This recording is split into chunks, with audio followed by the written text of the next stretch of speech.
next guest is the best-selling author of books such as Remember God and 100 Days to Brave, and she's also a spiritual speaker with thousands of followers. Today, she's here to talk about how we can feel more content with our lives at any stage of it. Please welcome back to our home the wonderful Annie F. Downs. Oh, so sweet. Thanks for having me. I love getting to see y'all. Well, you know, we're talking about contentment. Before we actually get into the book, there's something that brings you quite a bit of contentment every single year, and that is our Hallmark Christmas movies. Oh, girl, I like them so much. Yeah, you're like our #1 fan. Yeah. As a matter of fact, you make it a yearly party. Right. So I have a podcast called That Sounds Fun. Yeah. And every year we do a whole episode about Hallmark Christmas movies. My best friends Jamie and Jen get on with me. They know everything. And then we bring on, 2 years ago we had Alicia Witt. And then last year we had Candace Cameron Bure come on and talk. And then we throw a party. And we throw the party, and it is so fun. I had a friend of mine come on the show who's great at throwing parties, and she told me, like, you need to have a snack like this, you need to have a gift like this, and so we scheduled to everybody to watch the same movie, and then I put it on Twitter, and, like, y'all, thousands of people watched it. Isn't it the best? Yeah. It was the most fun. They were just tweeting back and forth the whole night. I mean, we had so much fun. Well, I got to tell you, your timing is impeccable because we're currently celebrating 10 years of Countdown to Christmas by re-airing some of our holiday favorites every Thursday and Friday all year long.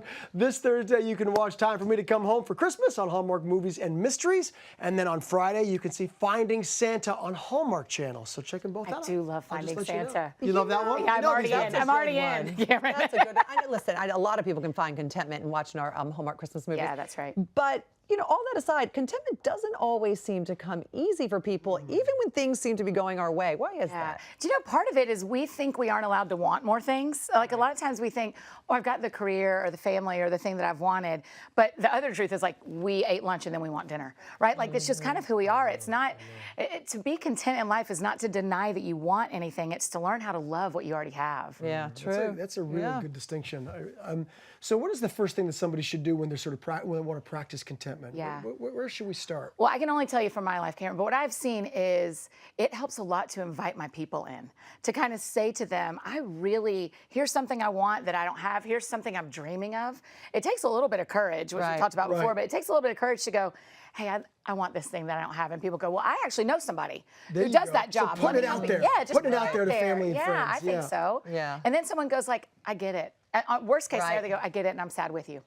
And then sometimes they go like, oh, let me help. Let me see what I can do. Exactly. You have to put it in the universe. Yeah, that's right. You have to Let it voice out there. Say it yeah, out because loud. if you just keep it to you, Nobody you just knows. miss out on the best part. You got to open up. Yeah, Right. I think so. You know, you wrote something on a blog post on your 35th birthday that I found just so wonderful. You said, today I will celebrate the life I have, not the one I'm missing out on or the one I'm waiting for. I will celebrate how God made me and who I am today. Yeah. Now, that is a really beautiful, strong, profound, brave thing to say and be okay with it. Mm-hmm. But, you know, a lot of people are probably thinking, how can I, if I'm not in the place I want to be and life hasn't turned out the way I've wanted it to turn out, then how can I find the inner strength and peace to say, I'm celebrating today when I'm not happy where I am? Yeah, because I've experienced, I'm sure y'all have too. Like, I wanted to write books for a long time before I got to write books. I want to get married, maybe have a family. I don't have either of those yet. And so what I have figured out in my life is inviting other people in has helped a ton. And people kind of speak truth into my story and into my life, praying about it. And then also kind of being grateful, just starting at a place of gratefulness versus disappointment. If you start from a place of disappointment, it's almost like you close up.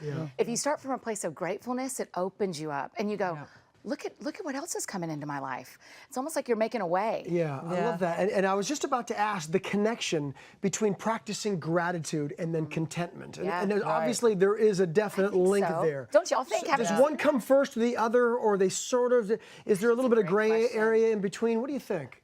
I would hope that gratitude comes first. I would hope that almost saying, I am grateful for this, then makes you go, you know what? I have a lot of things. I have a lot more than I realized I did. I don't have everything I want, but I'm sure grateful for what I do have. I mean, this is like a theme in our show today. We're just speaking about, we were talking to Christopher Blaha about virtually the same thing. Just be grateful, be thankful, be happy in the place you are presently. Yeah, it just makes a way, right? Just, and then when more things come into your life, you're available to them because you're grateful. Would you say also on some level it's a little bit of a decision to make? It's like a mental shift to see a situation, to see where you are, to see it as being grateful for and being content with versus, you know, like you say, I mean, it's almost like the glass half full, glass Right, I half was just empty gonna thing. say that. But it's almost like a decision that we have to make, and that you're Conscious reminding decision. people to try Whether and do. you're naturally glass half full or glass half empty, there are opportunities to go, I can see that this is a gift, or I will find the gift in this, Right. and I will be grateful for it. Can I ask you another question? I'm kind of fascinated by this whole subject here. But is there a way to practice, and I'm asking maybe if people can relate to this too, a way to practice contentment while at the same time hoping and wishing for things to come?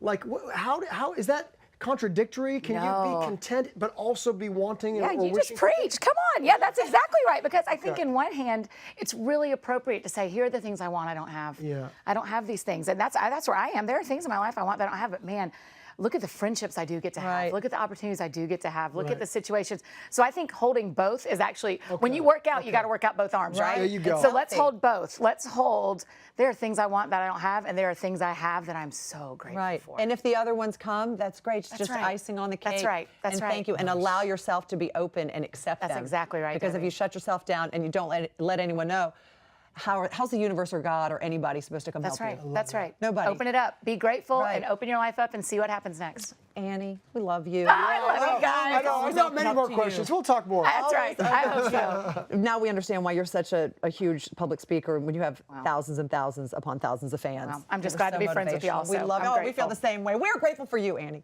You can find out more about Annie's books and her podcast called That Sounds Fun. Yep. And it actually is really fun at the AnnieFDowns.com.